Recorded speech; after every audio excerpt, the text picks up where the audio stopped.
Guys, मैं आपका भाई दोस्त educator of economics love Kaushik स्वागत करता हूं आपका कॉमर्स वाला में। और आज की क्लास में इंट्रोडक्शन टू माइक्रो इकोनॉमिक्स यानी पहला चैप्टर माइक्रो इकोनॉमिक्स का लेकर आया हूं समरी में। यानी दोस्तों this is the summary session of first chapter. इसमें तुम झटाझट फटाफट पहले चैप्टर को बहुत आसानी से रिवाइज कर सकते हो। सबसे पहले आपको दिखाऊंगा कि इस चैप्टर में कौन कौन से टॉपिक्स हैं। तो scarcity, meaning of economics, economics में प्रॉब्लम क्या होती है, central problem, opportunity cost, PPC जिसको पीपीएफ भी बोलते हैं, और इकोनॉमी के टाइप्स भी यहां पर है, माइक्रो और मैक्रो इकोनॉमिक्स और नॉर्मेटिव और पॉजिटिव इकोनॉमिक्स, ये सब इसमें टॉपिक्स हैं। मैं अपने हिसाब से अरेंज करके लाया हूं और पूरा चैप्टर स्टार्टिंग से लेकर एंड तक आपको रिवाइज भी करा दूंगा। तो स्टार्ट करेंगे सबसे पहले स्केर्सिटी के साथ। स्केर्सिटी को सिंपली आप शॉर्टेज बोल सकते हो, लेकिन पेपर में शॉर्टेज नहीं लिख कर आना।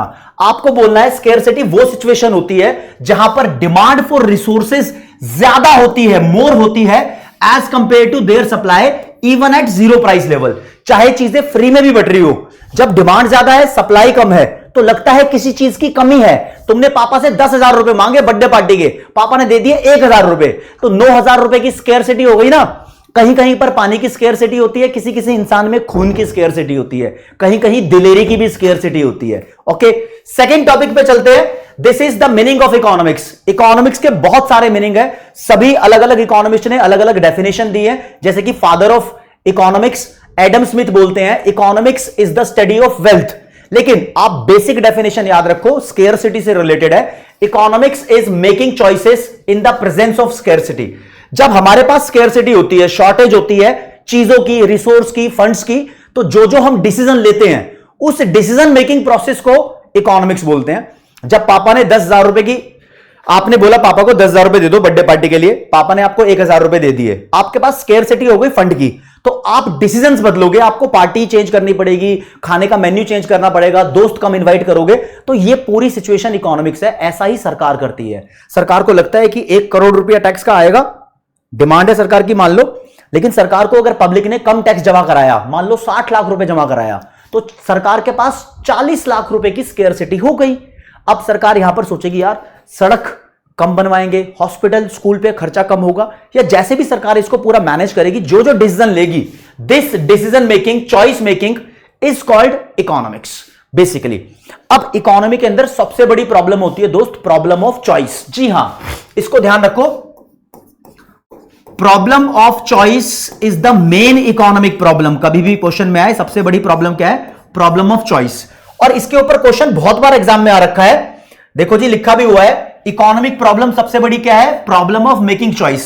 इसके लेकिन रीजंस क्या क्या है, इसके 3 रीजन है। पहला रीजन, हमारी वांट्स अनलिमिटेड होती है, इंसान की इच्छा शक्ति बहुत बड़ी है, इंसान बहुत कुछ ज्यादा चाहते हैं, तो ह्यूमन वांट्स अनलिमिटेड है, हमें बहुत ज्यादा चाहिए, लेकिन रिसोर्सेस हमारे पास लिमिटेड है, रिसोर्सेस कम है, हमें ज्यादा चाहिए, तो इसलिए हमें चूज करना पड़ता है इस लिमिटेड रिसोर्स में से हम क्या क्या कर सकते हैं। मान लो आपके पास 1,000 रुपया है, 1,000 रुपए के बहुत सारे यूज हैं। तुम उससे कोई अच्छा सा कोर्स परचेज करके स्टडी भी कर सकते हो, पार्टी भी कर सकते हो, कपड़े भी खरीद सकते हो, लेकिन बहुत सारे यूज हैं इस रिसोर्स के। तो आपको सोचना पड़ता है कि हम कौन से यूज में इस पैसे को लगाएं। तो रिसोर्सेस के बहुत सारे यूज हैं, ऑल्टरनेटिव यूज को बोलते हैं, मल्टीपल यूज या फिर मैनी यूजेस। अगर रिसोर्सेस के बहुत सारे यूज नहीं होते, 1,000 रुपए में सिर्फ कपड़े आते, ना तुम पार्टी कर सकते ना तुम कोर्स खरीद सकते, तो फिर यह प्रॉब्लम आती नहीं।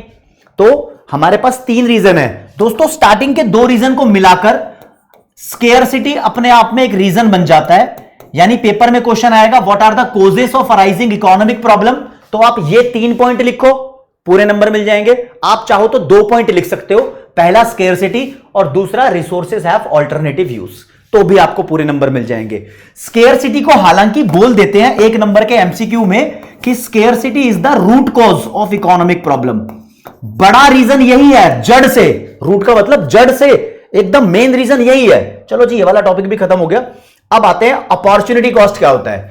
मान लो मेरे पास लिमिटेड रिसोर्स है और मेरे पास 2 ऑप्शन है, 2 में से मैं कोई एक ऑप्शन चूज करूंगा। फॉर एग्जाम्पल मेरे पास 5 लाख रुपए हैं और मेरे पास 2 ऑप्शन है कि मैं उसमें से एक कार प्रोड्यूस कर लूं या 50 लैपटॉप प्रोड्यूस कर लूं। तो 2 में से एक ही चूज कर सकता हूं।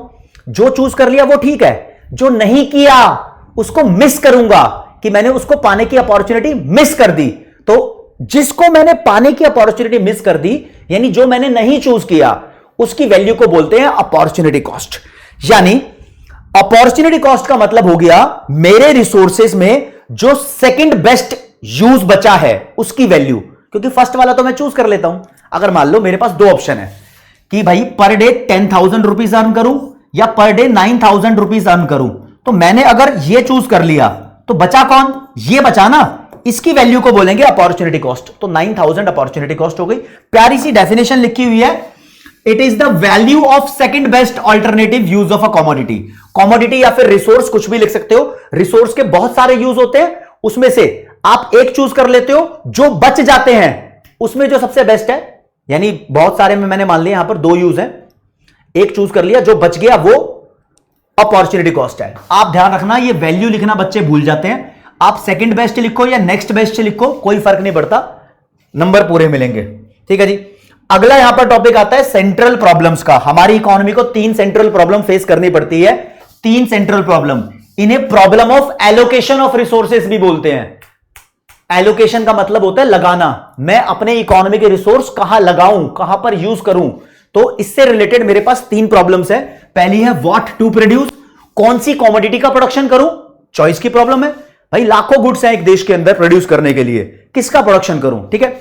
उसका प्रोडक्शन कैसे करूं, हाउ टू प्रोड्यूस, और प्रोडक्शन किसके लिए करूं, फॉर हुम टू प्रोड्यूस। इन तीनों में से कोई भी एक प्रॉब्लम 3 नंबर की पेपर में आ सकती है। देखते हैं कौन कौन सी प्रॉब्लम्स है। पहली है व्हाट टू प्रोड्यूस। इस प्रॉब्लम के अंदर हमें चॉइस लेनी पड़ती है कि कौन सी गुड प्रोड्यूस करनी है। आप खुद को प्रोड्यूसर मान के चलो, तुम प्रोडक्शन करने वाले हो, राइट। हमारे पास वैसे तो मिलियंस ऑफ गुड्स हैं, लाखों गुड्स हैं प्रोड्यूस करने के लिए, लेकिन हमें एग्जाम्पल देने पड़ेंगे, जैसे कि capital goods, machine, tractor, consumer goods, toothpaste, चीनी, वॉर टाइम हथियार, गन, बॉम्ब, टैंकर, ये सब चीजें। अगर एक बार आपने डिसाइड भी कर लिया कि कौन सी कॉमोडिटी का प्रोडक्शन करना है, तो नेक्स्ट प्रॉब्लम इसके साथ ही जुड़ी हुई है कि कितनी क्वांटिटी में इसका प्रोडक्शन करें। तो how much to be produced, इस प्रॉब्लम के एक्सप्लेनेशन में लिखना ही पड़ेगा आपको, तब पूरे नंबर मिलेंगे। ये नहीं लिखोगे तो नंबर नहीं मिलेंगे। प्रॉब्लम को एक्सप्लेन किया है, सॉल्यूशन को नहीं, ध्यान रखना, सिर्फ प्रॉब्लम की एक्सप्लेनेशन है। सेकंड सेंट्रल प्रॉब्लम है हाउ टू प्रोड्यूस। क्या लिखना पड़ेगा, हाउ टू प्रोड्यूस। दोस्तों बुक में बोला हुआ है, यह प्रॉब्लम प्रोडक्शन टेक्नोलॉजी की है कि कौन सी प्रोडक्शन टेक्नोलॉजी हमें चूज करनी चाहिए। चॉइस हर जगह आ रही है। तो हमारे पास 2 तरीके की प्रोडक्शन टेक्नोलॉजी होती है। एक ऐसी जिसमें लेबर ज्यादा लगेगी, कैपिटल कम लगेगी, इसे बोलते हैं लेबर इंटेंसिव टेक्नोलॉजी। इंटेंसिव का मतलब होता है ज्यादा, लेबर ज्यादा कैपिटल कम। ऐसा बेसिकली एग्रीकल्चरल कामों में होता है, जहां पर लेबर ज्यादा लगती है, मशीन या फिर कैपिटल का यूज कम होता है। एक टेक्नोलॉजी है कैपिटल इंटेंसिव टेक्नोलॉजी। ये वो टेक्नोलॉजी है जिसके अंदर मोर कैपिटल और लेस लेबर यूज होगी। तो अपने को डिसाइड करना है जो भी कॉमोडिटी हम प्रोड्यूस कर रहे हैं उसके लिए कौन सी टेक्नोलॉजी यूज करनी है। बेसिकली जो हाईटेक प्रोडक्ट्स होते हैं, लैपटॉप हो गया, मोबाइल फोन हो गया, उसके लिए कैपिटल इंटेंसिव टेक्नोलॉजी यूज होती है। अब तीसरी प्रॉब्लम है फॉर हुम टू प्रोड्यूस। दोस्तों किसके लिए प्रोडक्शन करें, हम रिच के लिए प्रोड्यूस करें, रिच के लिए प्रोड्यूस करें, कहां गया होम के में मैं बोल दूं, अमीर आदमी के लिए प्रोड्यूस करें या गरीब आदमी के लिए प्रोड्यूस करें। अमीरी और गरीबी में इनकम की इनइक्वालिटी होती है, तो इस प्रॉब्लम को प्रॉब्लम ऑफ इनइक्वालिटी या डिस्ट्रीब्यूशन ऑफ इनकम की प्रॉब्लम भी बोलते हैं। ठीक है, हमें देखना है अगर गरीब के लिए प्रोडक्शन करते हैं तो हम देश में सोशल इक्वालिटी लेकर आते हैं। सोशल इक्वालिटी मतलब अमीरों के पास तो सामान है ही, हम कुछ सामान गरीबों के लिए भी बनाए तो सोशल इक्वालिटी होगी। अगर हम अमीरों के लिए प्रोडक्शन करते हैं, एक्सपेंसिव गुड्स का प्रोडक्शन करते हैं, तो हमारे देश की जीडीपी ग्रोथ होगी। तुम बोलोगे सर ऐसा कैसे होगा, भैया संदीप गर्ग की बुक में तो पर्सनल डिस्ट्रीब्यूशन, फंक्शनल डिस्ट्रीब्यूशन करके इसकी एक्सप्लेनेशन लिखी है। टी.आर. जन में ऐसे लिखी है, तुम कैसे भी लिखे हो आपको सही पूरे नंबर मिल जाएंगे। ये वाली एक्सप्लेनेशन भी सूटेबल है। कहते हैं जब गरीबों के लिए सामान बनाओगे सोशल इक्वालिटी बढ़ेगी, अमीरों के लिए सामान बनाओगे तो जीडीपी जल्दी ग्रो होगा। गरीबों के लिए सामान बनाओगे तो भी जीडीपी ग्रो होगा, अमीरों के लिए एक्सपेंसिव सामान बनाया जाता है। अब जीडीपी का मतलब समझो, हमारे देश में सामान की जो वैल्यू होती है उस वैल्यू को बोलते हैं जीडीपी। अब ज्यादा वैल्यू का सामान बनाओगे तो मतलब अमीर के लिए सामान बना रहे हो, राइट। तो ऐसा बोलते हैं अगर गुड्स प्रोड्यूस की गई पुअर के लिए सोशल इक्वालिटी इंक्रीज होगी, अगर गुड्स प्रोड्यूस की गई एक्सपेंसिव अमीर के लिए तो जीडीपी इंक्रीज होगा।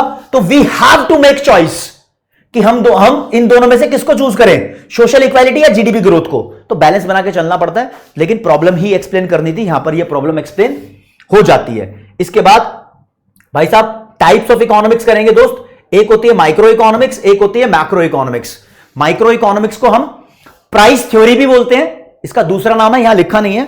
मैक्रो इकोनॉमिक्स को हम theory of income and employment भी बोलते हैं। मैं पहले भी आपको बता चुका हूं बहुत बार, माइक्रो और मैक्रो आप ऐसे लिखो तो देखेंगे आप बहुत सिंपल सा डिफरेंस आएगा। एम से एम काट दो, सी से सी काट दो, आर से आर काट दो, ओ से ओ काट दो। आई का मतलब होता है इंडिविजुअल और ए का मतलब होता है एग्रीगेट। एग्रीगेट को बोलते हैं टोटल। तो इंडिविजुअल यूनिट्स की स्टडी को बोलेंगे माइक्रो इकोनॉमिक्स। तो it is the study of individual economic unit. And totality में अगर तुम पढ़ोगे इकोनॉमी एज अ होल, तो the study of economy as a whole and its aggregates is called macro economics. समझे इस बात को? तो यहां पर बेसिकली मेन टूल्स, रूट्स लिखा है यहां पर टूल्स, इधर मेन टूल्स होते हैं डिमांड और सप्लाई, इधर मेन टूल्स इस इकोनॉमी के मेन हथियार होते हैं एग्रीगेट डिमांड और एग्रीगेट सप्लाई। एग्रीगेट डिमांड का मतलब टोटल डिमांड, एग्रीगेट सप्लाई का मतलब टोटल सप्लाई। ठीक है, यहां पर बेसिक से टॉपिक से कंटेंट तुम्हारे पास पेश किया हुआ, आप एक बार रीड कर सकते हो, because this is the summary session not the detail session. चलो जी आगे बढ़ते हैं। एक होती है पॉजिटिव इकोनॉमिक्स, एक होती है नॉर्मेटिव इकोनॉमिक्स। बच्चा कंफ्यूज है सर, इको होती कितने टाइप की है? देखो जी, इको की दो ब्रांच है, वही टाइप्स है, एक माइक्रो और एक मैक्रो। ये इकोनॉमिक्स की टाइप्स नहीं है। इकोनॉमिक्स में जो थ्योरी लिखी होती है, एक हम थ्योरी की बात करते हैं, थ्योरी में कुछ लाइंस लिखी होती हैं, कुछ लाइन ये बताती हैं कि प्रेजेंट सिचुएशन क्या चल रही है, फैक्ट क्या है। जैसे कि मैं बोलूं India is over populated, India में बहुत ज्यादा जनसंख्या है, तो ये प्रेजेंट सिचुएशन को बता रही है। तो जो लाइन प्रेजेंट सिचुएशन को, फैक्ट को बताती हैं, वो होती है पॉजिटिव इकोनॉमिक्स। तो लाइन लिखी भी है, ऐसी इकोनॉमिक्स जो डील करती है फैक्चुअल सिचुएशन से, कलर चेंज करते हैं, यानी व्हाट इज या व्हाट वुड बी से, उसको बोलते हैं पॉजिटिव इकोनॉमिक्स। लेकिन जो इकोनॉमिक्स ये बताए कि क्या होना चाहिए, जिसमें ओपिनियन हो, सजेशन हो, सलाह हो, मशवरा हो, जैसे कि मैं बोलूं अमीर लोगों पे ज्यादा टैक्स लगा दो, अमीर लोगों पे ज्यादा टैक्स लगना चाहिए, चाहिए मतलब शुड बी या ऑट टू बी, इंग्लिश में होता है ना। तो ऐसी इकोनॉमिक्स जो डील करती है व्हाट शुड बी या व्हाट ऑट टू बी से, उसे बोलते हैं नॉर्मेटिव इकोनॉमिक्स। इसके अंदर कोई पर्सनल जजमेंट नहीं होती, ओपिनियन नहीं होती, यहां पर जजमेंट ही जजमेंट है। यहां पर जो फैक्ट बताए जाते हैं वो वेरीफाई कर सकते हैं, मतलब फैक्ट है तो वेरीफाई होगा। इंडिया में 140 करोड़ लोग हैं, वेरीफाई कर सकते हो। अमीर लोगों पे ज्यादा टैक्स लगाना चाहिए, इस बात को वेरीफाई कहां से करोगे? ठीक है ना। तो एग्जाम्पल भी लिखे हुए यहां पर, यानी इसकी सिचुएशन थोड़ी डिबेटेबल भी हो सकती है और कैन नॉट बी वेरीफाइड होती है। हाँ, क्या लिखा है? Rich people should be more taxed, एक ही एग्जाम्पल बहुत है, और इंडिया इज ओवर पॉपुलेटेड, एक ही एग्जाम्पल बहुत है, यहां दो लिख दिए, सिर्फ आपके आसान बनाने के लिए लिखे हैं। अब प्रोडक्शन पॉसिबिलिटी फ्रंटियर कराने से पहले मैं आपको बताऊंगा इकोनॉमी के बारे में। इकोनॉमी क्या होता है दोस्त? इकोनॉमी एक ऐसा एरिया होता है जहां पर हम लोग रहते हैं और पैसा कमाते हैं। तो सिंपल सी, economy is the area where we live and earn. तो लिखा है economy is the area where people live and earn. Area की जगह तुम सिस्टम भी लिख सकते हो। अब अमेरिका में रहने का सिस्टम अलग है, इंडिया में रहने का सिस्टम अलग है, चाइना का अलग है। तो इकोनॉमी को पूरी दुनिया में मेजरली 3 पार्ट में डिवाइड किया हुआ है। एक इकोनॉमी ऐसी होती है जहां पर सारे इकोनॉमिक डिसीजंस सरकार लेती है, जैसे कि चाइना, रशिया, चेकोस्लोवाकिया। एक इकोनॉमी ऐसी होती है जहां पर सारे के सारे इकोनॉमिक डिसीजंस, मतलब क्या प्रोड्यूस करना है, क्या कंज्यूम करना है, ऐसे डिसीजंस मार्केट लेती है, सरकार का रोल नहीं होता यहां पर। ऐसी इकोनॉमी जैसे कि जापान, जर्मनी, अमेरिका। और एक इकोनॉमी ऐसी होती है जहां पर सरकार और मार्केट मिलजुल कर डिसाइड करती है कि किस चीजों का प्रोडक्शन होना चाहिए, कहां पर इन्वेस्टमेंट होनी चाहिए, चरस गांजा बनना चाहिए या नहीं बनना चाहिए, गुड्स, इसलिए एग्जांपल लेकर बता रहा हूं। तो ऐसी इकोनॉमी को बोलते हैं मिक्स्ड इकोनॉमी, जिसका प्योर एग्जांपल इंडिया है। तो दोस्त, इकोनॉमी 3 तरीके की हो गई। एक अमेरिका जैसी इकोनॉमी जिसको बोलते हैं market economy, capitalistic economy, free market economy, entrepreneur economy और लेजेस फेयर इकोनॉमी। ये ऐसी इकोनॉमी है जहां पर सारे के सारे इकोनॉमिक डिसीजंस मार्केट के द्वारा लिए जाएंगे। ठीक है, सरकार का रोल नहीं होता। फिर दूसरी होती है सोशलिस्टिक इकोनॉमी, इसको प्लान्ड इकोनॉमी या सेंट्रली प्लान्ड इकोनॉमी या कमांड इकोनॉमी भी बोल देते हैं। चाइना, रशिया इसका बेस्ट एग्जांपल है। ठीक है, फिर होती है मिक्स्ड इकोनॉमी, इंडिया इसका बेस्ट एग्जांपल है। ऐसी इकोनॉमी का मेन मोटिव होता है प्रॉफिट कमाना, ऐसी इकोनॉमी का मेन मोटिव होता है सोशल वेलफेयर करना, और हमारे जैसी इकोनॉमी का मेन मोटिव दोनों ही होता है, प्रॉफिट भी कमाएंगे, सोशल वेलफेयर भी करेंगे। तीनों इकोनॉमी की डिटेल आपको दी हुई है। मार्केट इकोनॉमी में all economic decisions are taken by market, ठीक है, इसका मेन मोटिव प्रॉफिट मैक्सिमाइजेशन। और यहां पर कोई इकोनॉमिक प्रॉब्लम आ जाए तो उसको सॉल्व करते हैं डिमांड और सप्लाई की हेल्प से। डिमांड और सप्लाई माइक्रो इकोनॉमिक्स के लास्ट चैप्टर में पढ़ाए जाते हैं, एक साथ। अलग अलग तो अलग अलग चैप्टर भी है, लेकिन एक साथ।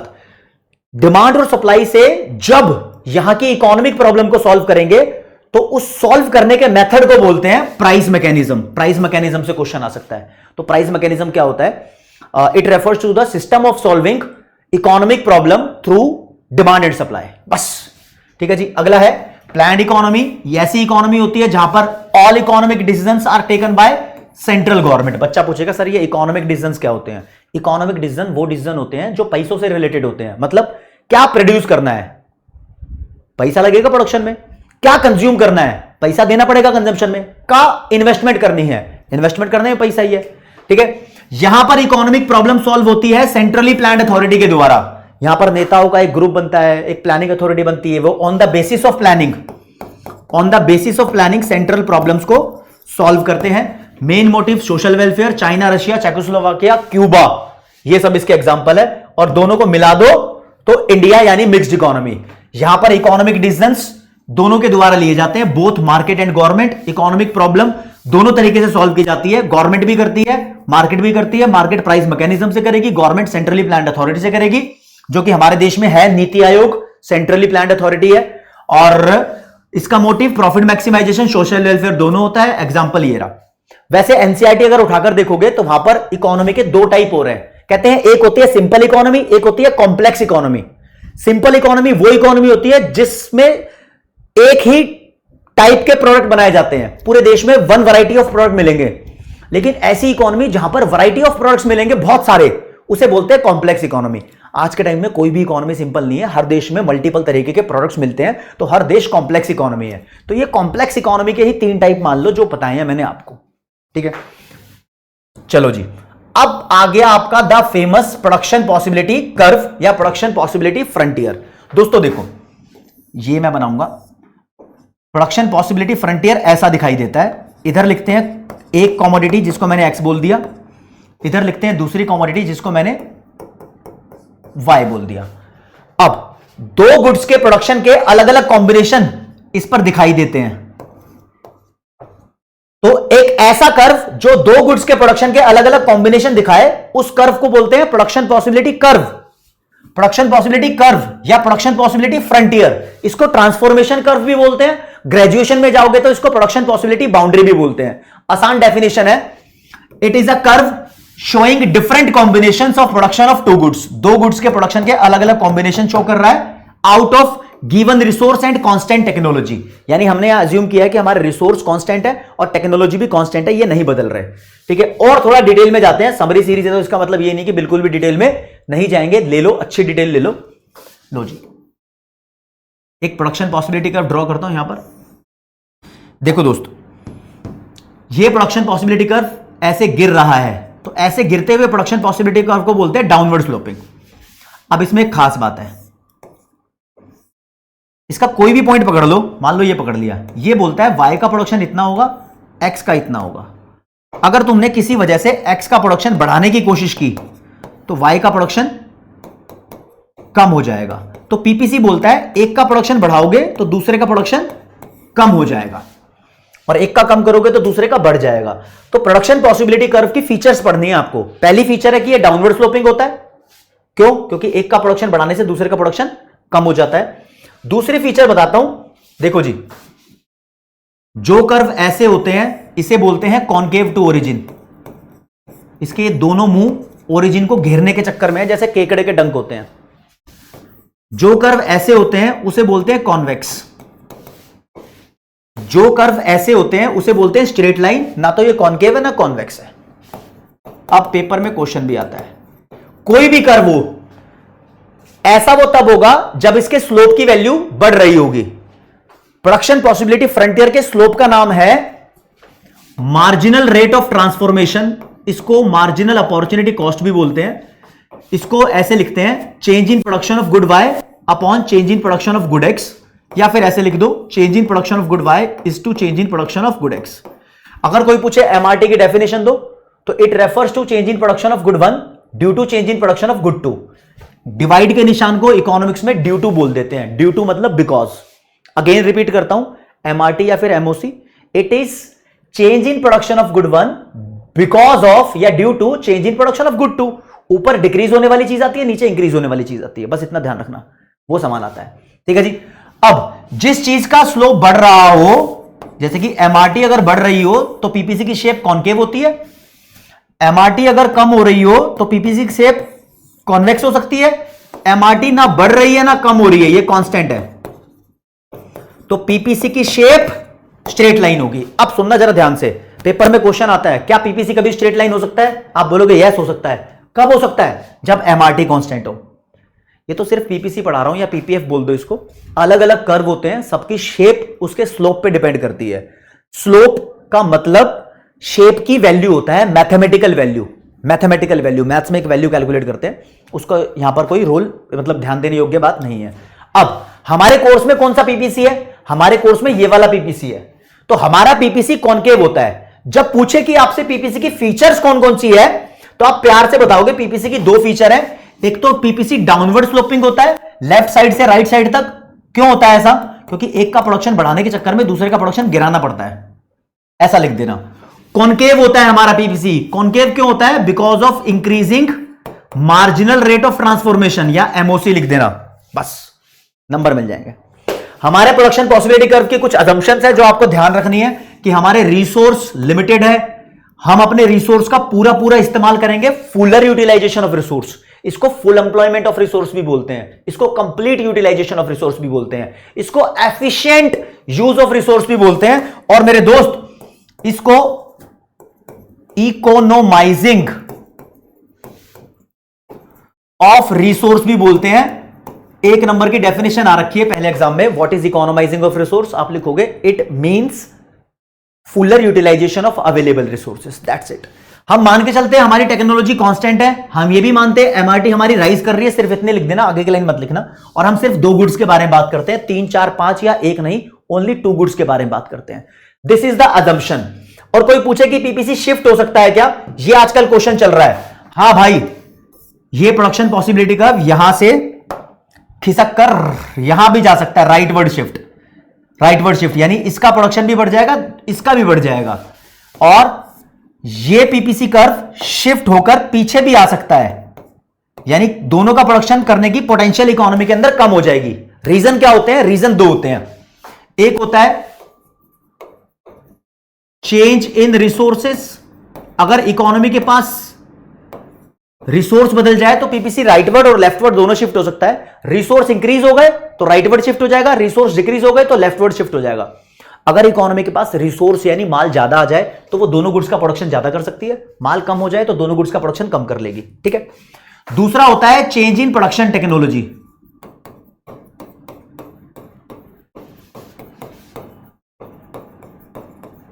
अगर टेक्नोलॉजी अच्छी हो जाए तो पीपीसी राइटवर्ड शिफ्ट हो जाएगा, इसे बोलेंगे एफिशिएंट प्रोडक्शन टेक्नोलॉजी या कॉस्ट सेविंग प्रोडक्शन टेक्नोलॉजी।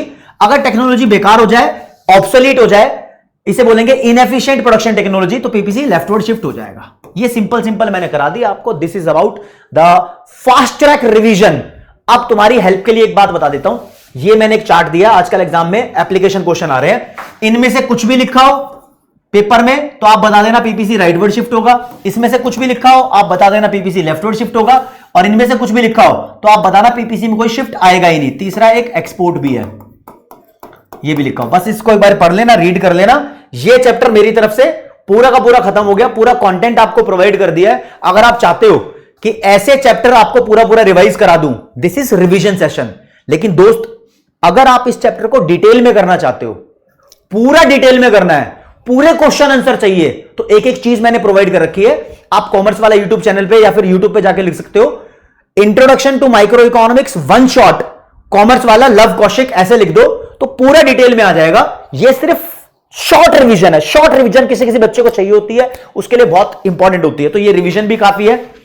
और आई होप आप लोगों ने एंड तक देखा होगा। आपकी कोई डिमांड होगी हम सप्लाई करेंगे, कमेंट सेक्शन खाली है, तुम्हारा प्यार हमेशा बना रहता है, तो जो भी डिमांड हो बता दो दोस्तों। तो आज की क्लास में इतना ही। जय हिंद, जय भारत, नमस्कार, धन्यवाद, बाय बाय।